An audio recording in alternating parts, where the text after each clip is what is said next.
At yan, ipapahid na lang natin sa palita para natin na makikita kung okay na ba yung kulay natin. Maya-maya lamang. Hello guys, kumusta po muli sa inyong lahat? Ngayon po ay magtitimpla po ako ng side mirror. Pero hindi ko alam kung anong kotse ito guys, wala pong nakalagay. Ang ginagawa ko dito, direct loss po yung order ng customer. 2 litro, bali 2,000 ml po ito. Ito guys, niload ko muna yung 2,000. Tapos ngayon, pagkatapos ko load, ina-adjust ko siya guys. Kasi ayan malayo siya, 'di ba? Maputi yung kulay ko.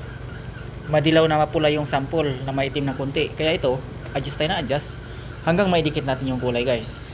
Bago natin na idikit 'yan, bago natin ipahid 'yan, idikit muna natin. Maya-maya pag naidikit na, ipapahid natin sa palita 'yan kung okay na ba o hindi. Hindi na natin i-spray out 'yan, ipapahid na lang natin sa palita para natin na makikita kung okay na ba yung kulay natin. Maya-maya lamang, ipahid natin 'yan. Sa ngayon, i-adjust muna natin. Idikit muna natin siya. Pag naidikit na, ayun tulad niyan, idikit na natin ng bagya, kaya i-spray out, ipahid natin. Makita natin ngayon 'yan kung okay na ba. Ayan, maputla pa tayo guys. Yung sample mapula na madilaw na maitim. Kaya ang diskarte natin, lagay tayo ng red oxide, dilaw, para naman didikit yung kulay natin guys. Ayan guys, lagay pa tayo ng lagay hanggang maidikit natin. Maya-maya ipahid natin muli yan para makita natin guys.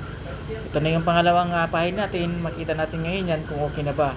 Pero kung hindi pa, i-adjust pa natin uli. Ayan guys. Ayan. Ayan guys, medyo okay na siya.